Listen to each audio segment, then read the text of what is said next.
estamos assistindo, caindo agora, novamente, parece que é o fim do mundo. Os mísseis trazem muita preocupação para nós, que não temos nenhum. Porém, a ansiedade não deixa o nosso coração. A gente fica perguntando, e se cair aqui, o que vamos fazer? E se começar uma guerra nuclear? Isso tudo, gente, só esses mísseis que começaram a cair nesses últimos dias, já ceifou mais de 500 vidas. A guerra que Israel travou contra a faixa de Gaza ceifou mais de 50 mil pessoas. Isso é equivalente a 5 vezes a população de um Marizal. Se juntar o Marizal, Martins, Porto Alegre, Água Nova e Caraúbas e Riacho da Cruz, desapareceu em um dia. Diga aí, todas essas cidades desaparecerem juntas, quantas pessoas morreram até aqui? Mas essas não são as únicas guerras. Lembra que Rússia e Ucrânia também estão em guerra. Lembra que alguns países da África também estão em guerra. Lembra que a China também está em guerra. Lembra que muitos países no mundo todo estão em guerra. Estão morrendo pessoas. Inclusive, no Brasil, nós não estamos sofrendo uma guerra com estrangeiros. Nós estamos em guerra entre si. Anualmente morte violenta em torno de 40 a 50 mil pessoas aqui no Brasil. Assassinato, todo tipo que você imagina. Então, nesse cenário de guerra, de morte, de maldade, ontem o presidente Trump disse assim: nós eliminamos uma arma perigosa de um povo perigoso. Só que a minha questão é: será que o Irã é o único que apresenta perigo para a humanidade? Eu acho que não. Porque o mundo todo está em guerra.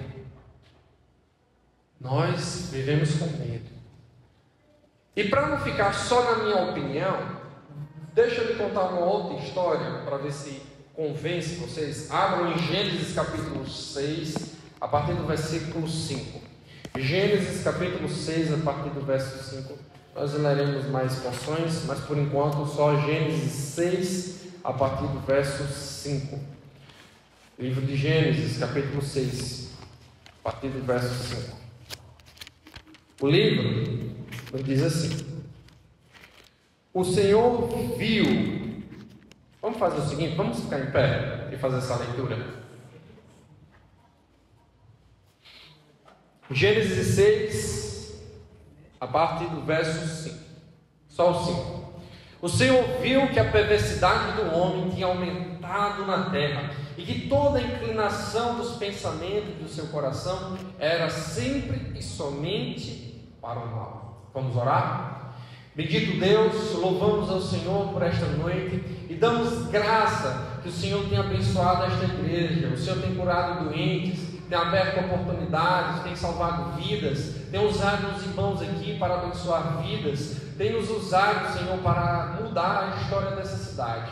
E neste momento, eu quero que o Senhor nos ajude a entender tua mensagem, que o Senhor desafie os nossos corações, que o Senhor nos encoraje, que o Senhor nos dê esperança no meio de tantos temores e ansiedades. É no nome do teu Filho Jesus que nós oramos. Amém. Podem sentar.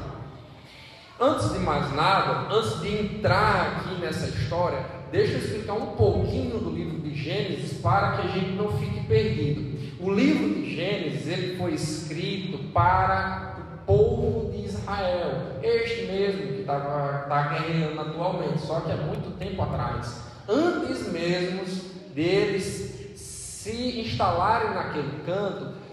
Moisés escreveu este livro para que este povo confiasse em Deus e soubesse se relacionar com toda a criação de Deus. E o que acontece? Moisés dividiu o livro em 11 capítulos, ou 11 livros. Nós já estudamos o primeiro livro, que conta que Deus criou todo este mundo que conhecemos para a sua adoração e colocou Adão e Eva lá para serem seus sacerdotes. Mas eles falham, eles pecam, eles desobedecem a Deus, e ao invés de tornar a adoração a Deus, eles buscaram adoração para si. E aí o mundo agora acabou sendo corrompido, entrou morte, dor, desespero.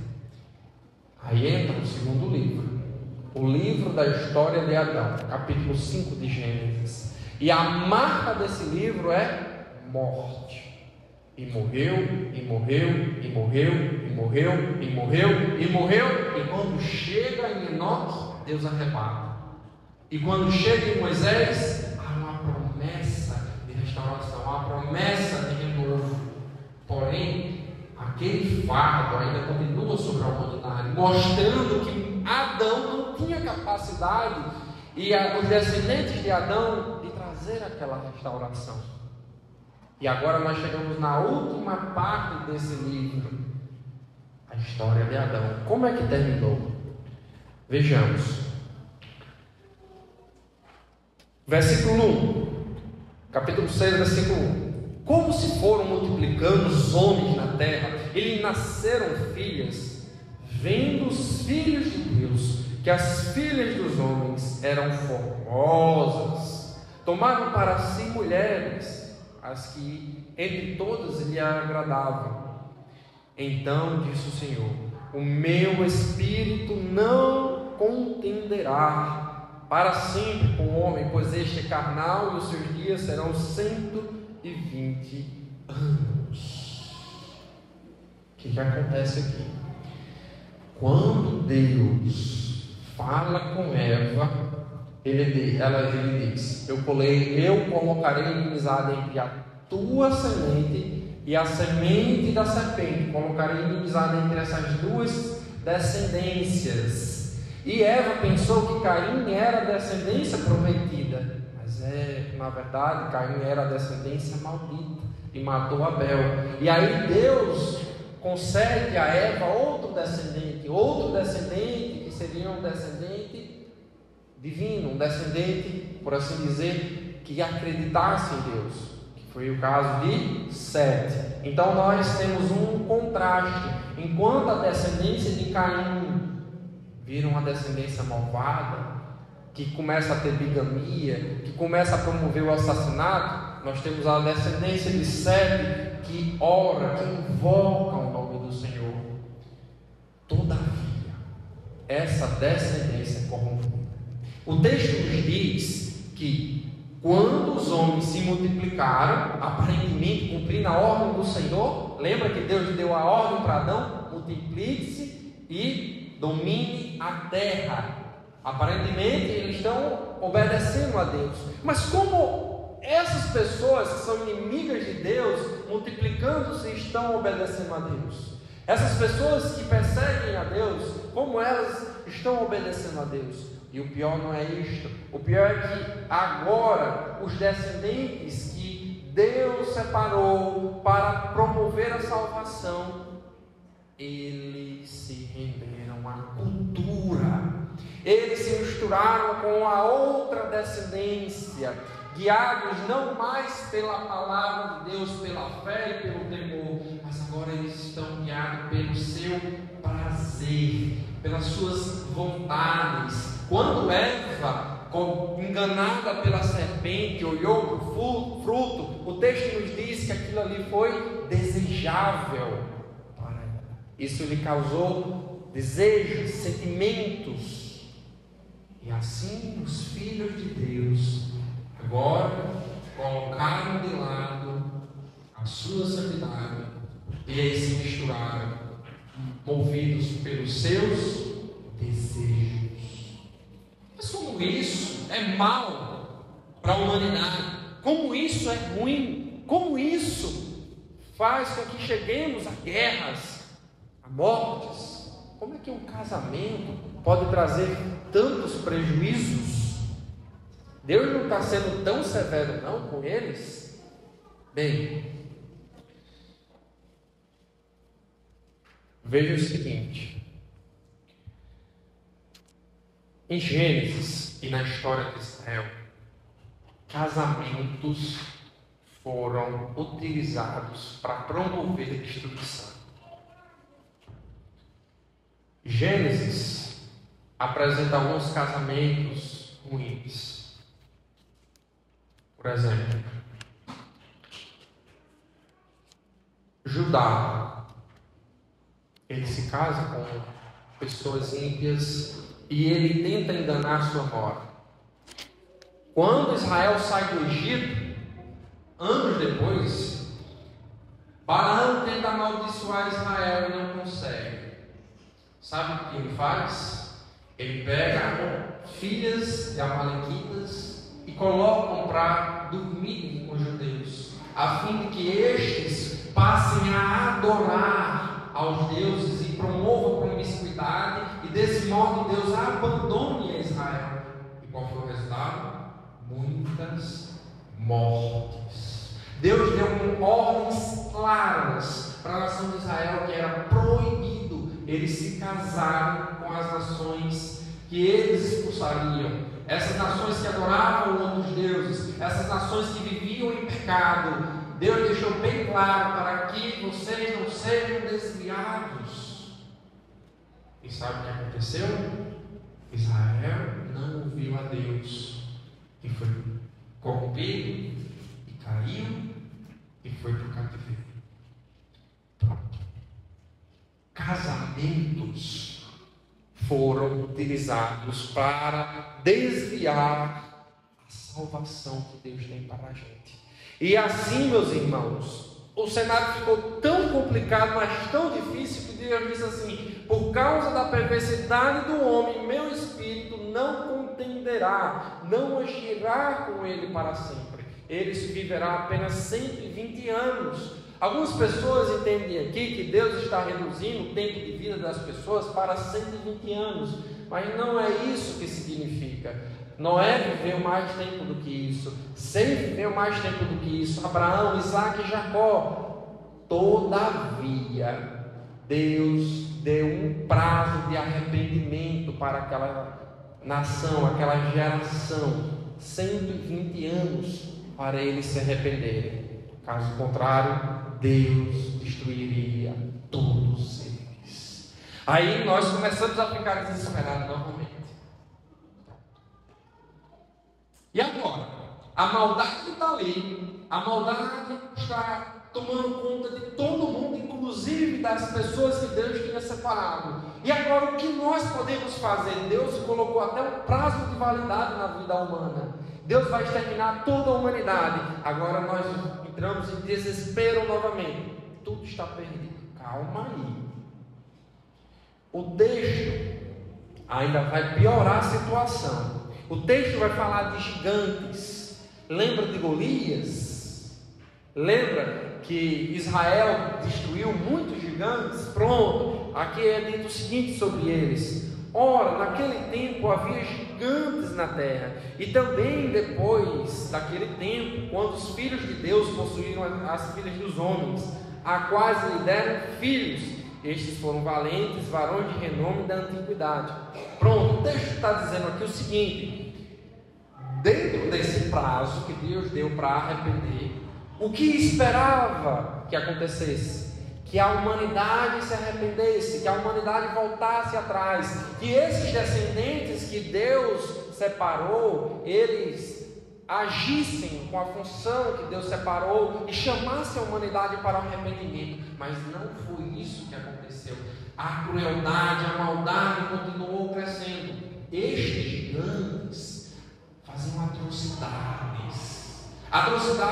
tais que hoje seriam as maiores máquinas de guerra que temos hoje. Então nós assistimos aí as toneladas dos Estados Unidos se deslocando para o Oriente Médio, destruindo armas nucleares. Imagine pessoas capazes de matar 10 homens com muita facilidade. Há mitos que contam que esses gigantes, eles eram canibais, muitos deles, e se alimentavam de pessoas, porque sua fome era grande. Não é estranho. No Brasil havia muitos canibais. Você acha que um homem com 3, 5 metros de altura, até 6 metros de altura, não ia comer? Imagine uma pessoa que não tem piedade nenhuma, não tem clemência. E aí, lembra da mistura dos filhos de Deus com os filhos dos homens? Pronto, eu creio que aqui é os descendentes de Sete e descendentes de Caim. Esses descendentes, o fruto desse casamento gerou heróis. A Bíblia é descrita aqui como valentes ou heróis, homens de renome. Parece algo bom, não é? Se eu contasse a história da Alemanha para vocês, da Segunda Guerra Mundial, e vocês não soubessem da atrocidade que foi a Segunda Guerra Mundial, e eu lhe dissesse apenas isso: a Alemanha foi um dos países nos anos 40 com o maior poder bélico do mundo, vocês achariam o quê? A Alemanha, né, a Alemanha foi um dos países mais desenvolvidos da década de 40. Aí vocês novamente, né?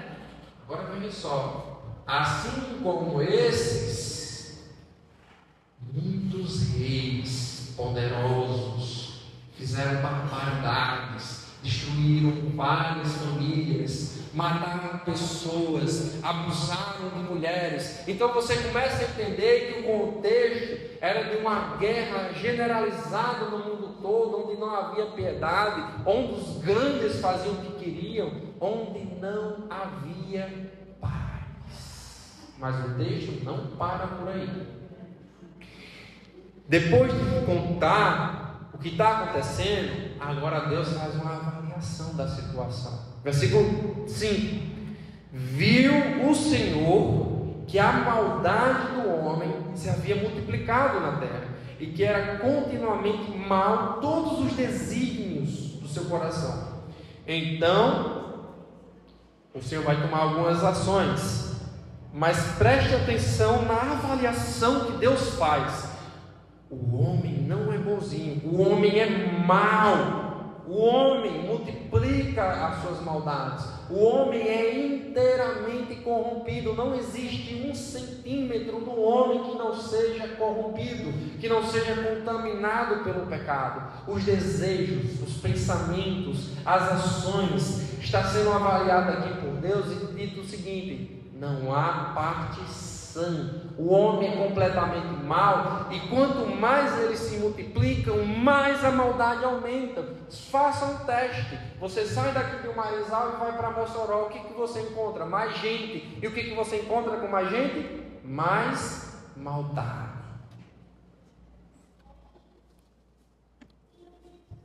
Veja o que Lutero diz. Lutero dizia assim: há um inferno dentro do homem.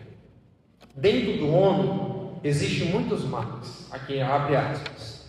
E males ainda maiores que ele nem consegue sentir.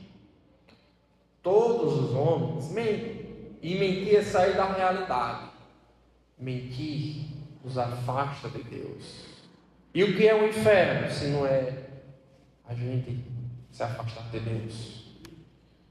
Lutero está dizendo aqui que o homem é tão mau que se afasta daquilo que é mais precioso para ele, que é Deus. Em cada homem existe, nas palavras dele, o inferno. Agostinho, ele vai testemunhar de seu próprio pecado quando ele era adolescente. Ele saiu ali com alguns amigos dele para roubar peras. E ele diz assim: eu não roubei a pera porque eu queria pera. Eu roubei a pera porque eu queria roubar. Ele descreve desse jeito: amei minha morte, amei meu pecado, não o objetivo que me fazia cair, o objeto no caso, que me fazia cair, mas a minha própria queda. O homem é mau, o homem não tem parte sã, o homem é puramente mau. É assim que a Bíblia está descrevendo o homem. É assim a realidade do homem. Não existe homem bom, existe homem mau, em toda a sua vontade. Já pensou aonde o mundo vai parar com toda essa crueldade? Aí eu lhe pergunto, será que é só o Irã que é perigoso para a humanidade? É só o Irã? É só os árabes? É só os muçulmanos? É só a Rússia? Olhe como Deus reage. Versículo 6. Então Deus se arrependeu, se entristeceu de ter feito o homem sobre a terra. E isso partiu o coração de Deus. Aí Deus vai precisar tomar atitude. E Ele diz: farei desaparecer da face da terra o homem que criei, os homens e também os grandes animais pequenos e as aves do céu. Arrependo-me de ter feito. O homem é tão mau que partiu o coração de Deus de ter feito a mais bela e maravilhosa criação do mundo, que é o próprio homem. Percebe, gente? Percebe o buraco que existe dentro do homem? Percebe que não é tão simples a gente olhar para esses mísseis, para essa guerra e dizer: não, se a gente eliminar um grupo ou resolver tal questão, nós teremos a paz. Mentira! Não existe paz enquanto houver pecado. A única solução é acabar com o pecado. Não caia, não dê atenção a propostas de paz, porque nenhuma delas consegue resolver o coração do homem. Deus, sendo Deus quem é, Ele só vê uma alternativa para o homem: o extermínio. Aí pronto, aí entra o desespero mesmo. Se o homem é tão mau e a única solução é o extermínio, e agora? Mas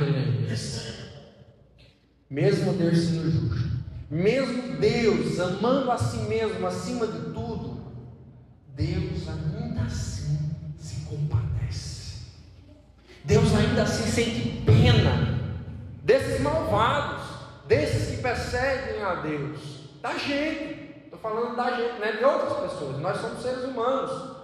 Deus ainda assim tem misericórdia. Deus ainda assim sofre.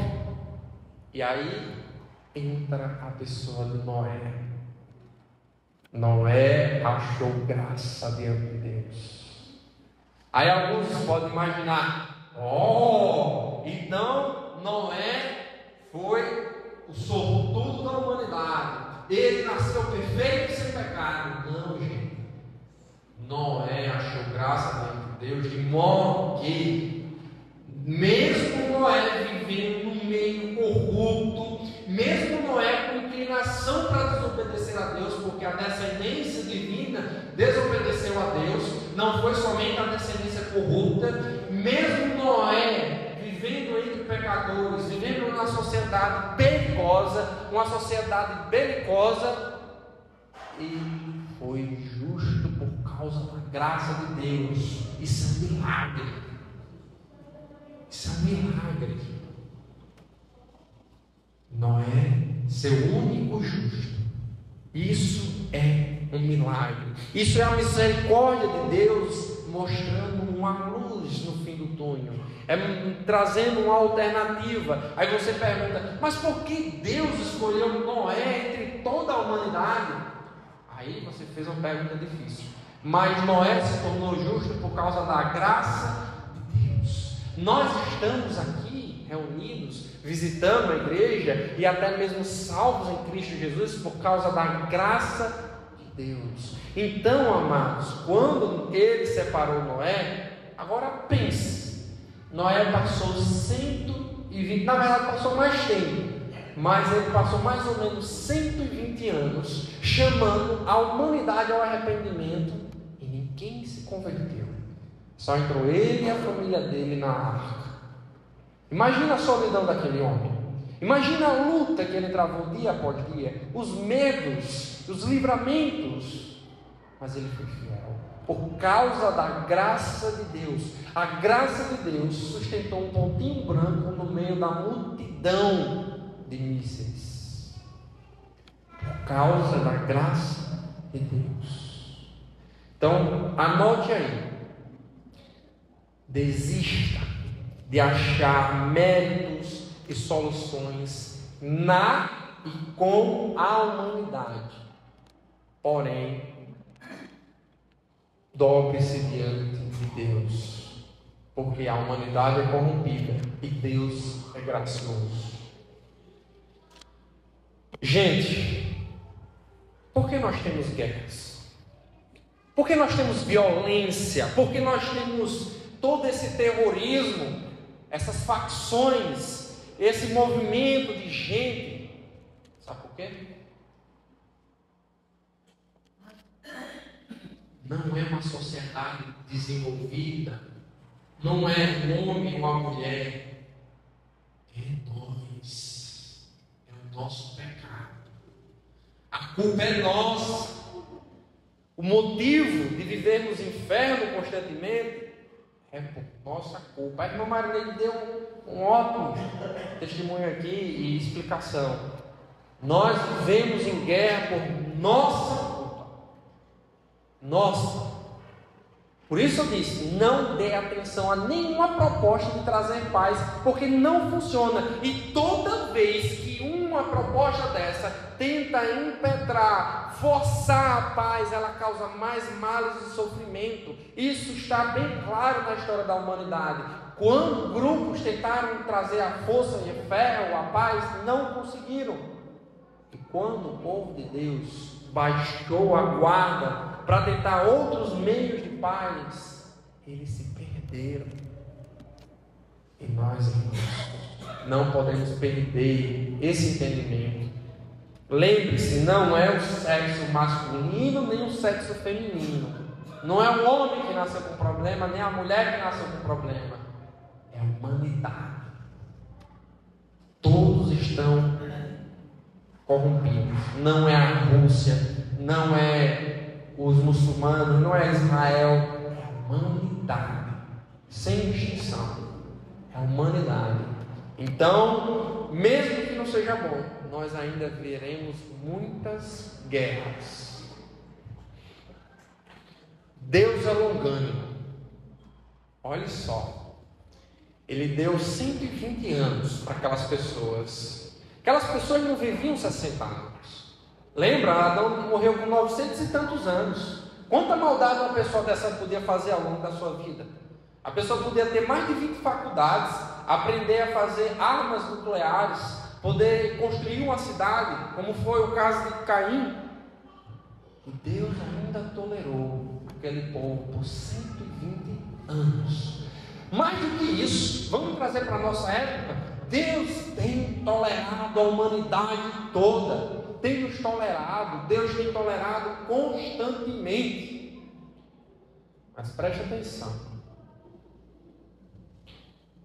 Deus é paciente, mas paciência tem limite. Ele disse naquela época que tinha um prazo, e Ele disse para a gente também que tem um prazo. Deus tem limite de paciência. Devemos imitar a paciência de Deus? Com certeza. Mas lembre-se, o juízo de Deus virá.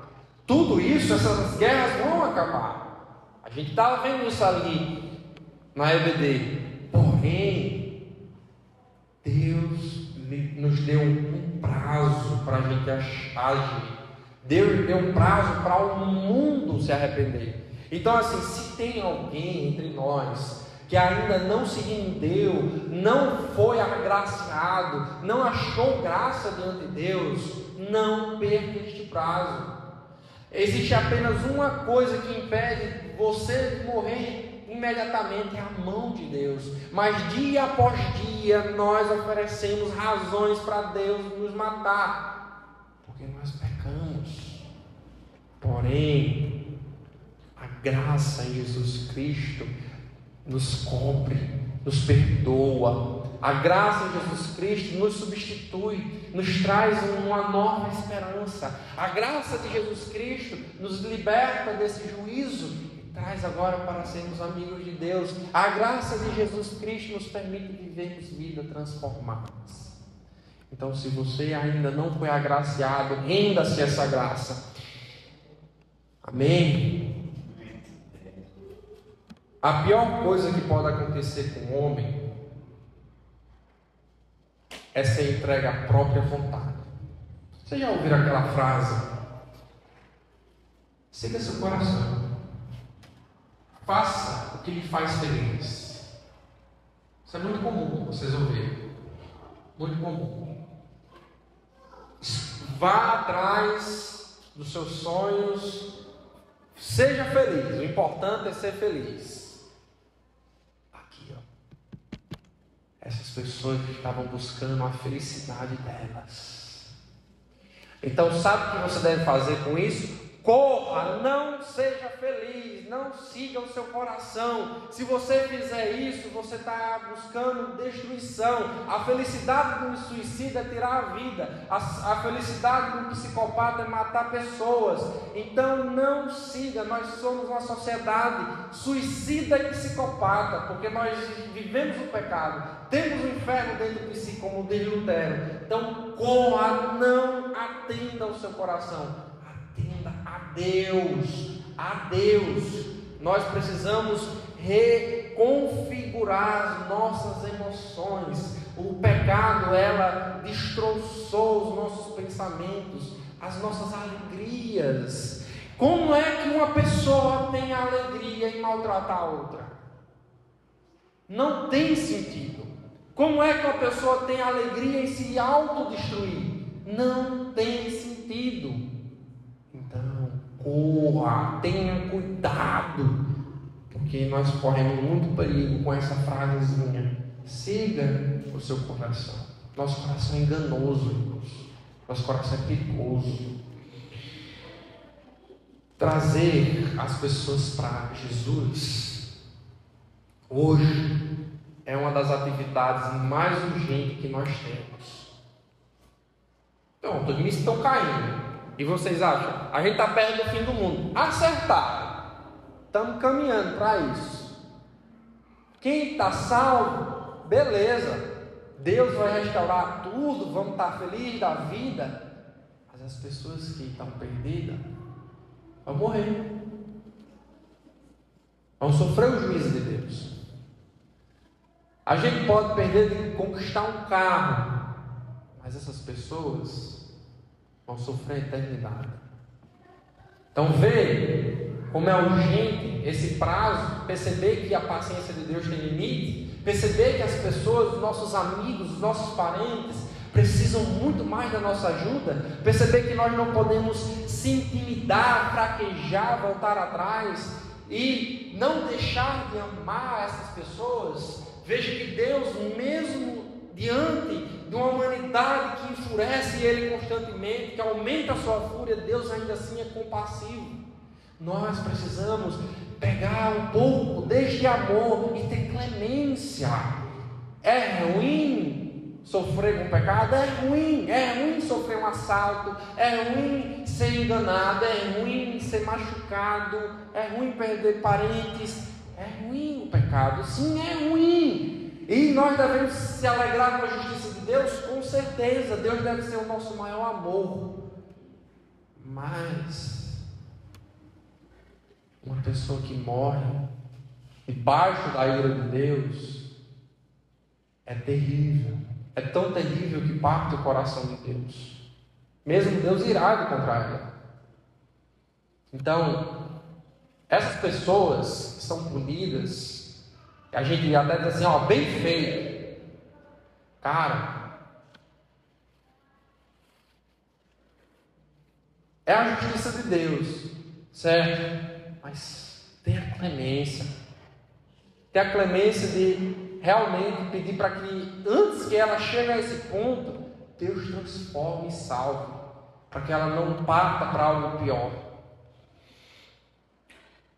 Agora vamos tratar de um ponto muito delicado: casamento, namoro e noivado.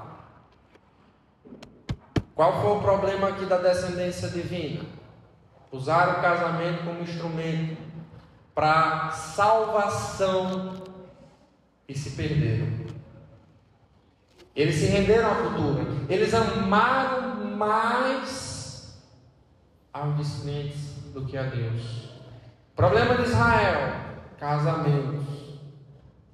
Gente, o mundo antes do dilúvio foi quase perdido completamente por causa desse pontinho aqui, ó, casamento. A gente acha que é uma coisa muito supérflua, muito simples, é uma questão privada da minha vida. Mas veja que Deus tem usado o casamento para transformar o mundo. Foi através de casamentos que Jesus nasceu, através da descendência de casamentos que veio o Salvador do nosso mundo.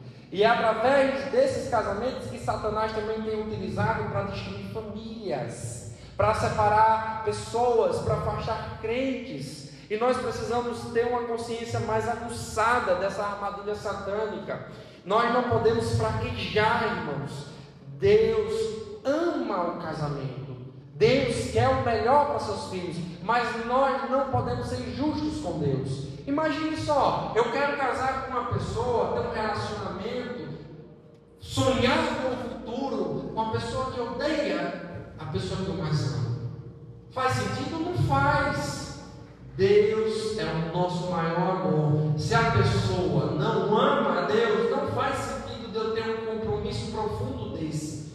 O casamento, ele é tão forte, que o diabo tem se esbaldado. E lembre-se, aquele que passa diante de Deus, da ordem de Deus, peca. Então, amados, casar,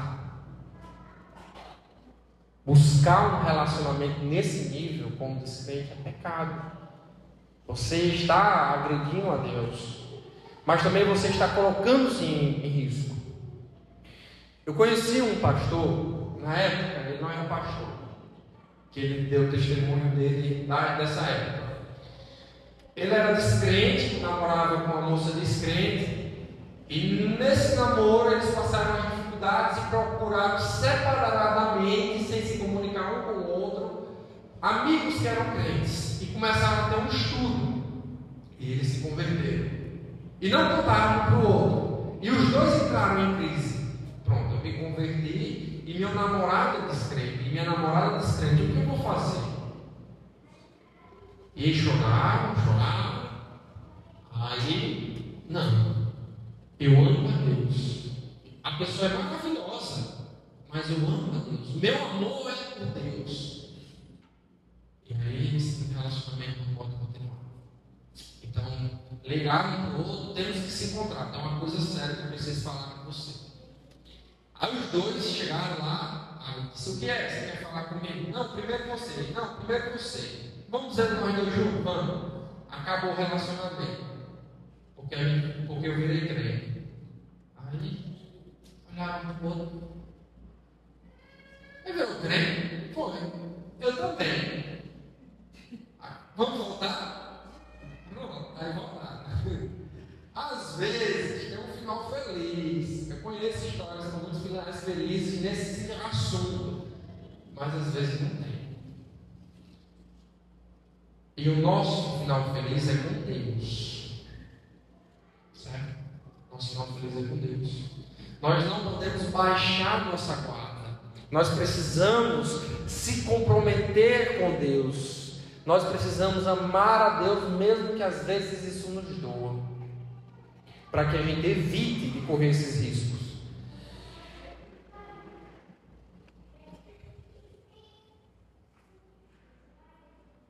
A graça de Deus, irmãos, ela está operando no mundo. E nós temos várias provas que ela vence qualquer loucura. Você quer uma prova?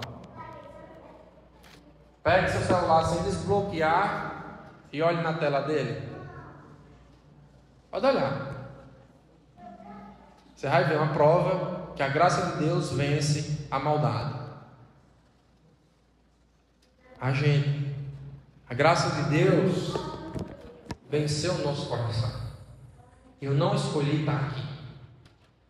Eu fui arrastado para cá, pelo amor de Deus. Eu fui arrastado pelo amor de Deus. Depois que Deus me deu vida, então eu escolhi estar com Ele, mas eu fugia dele. Eu gostava de pecar contra Deus.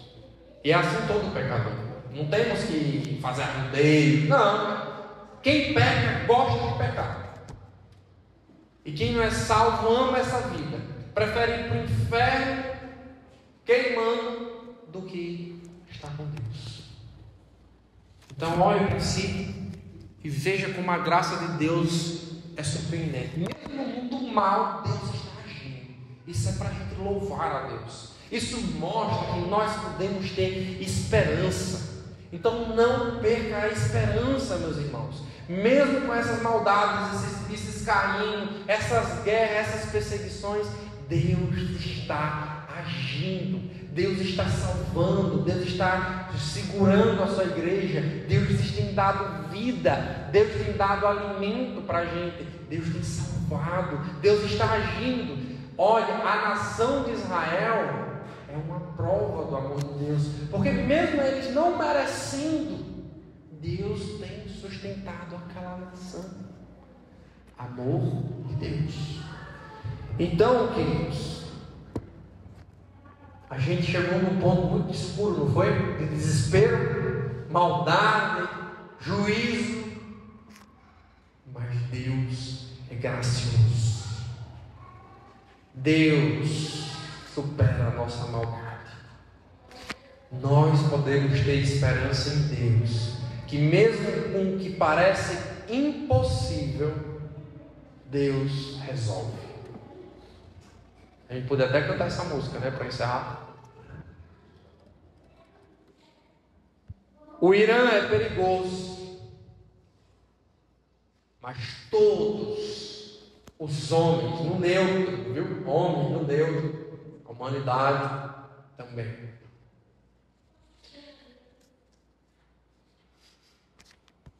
Resta desespero, mas em Deus nós encontramos esperança. Amém? Vamos orar.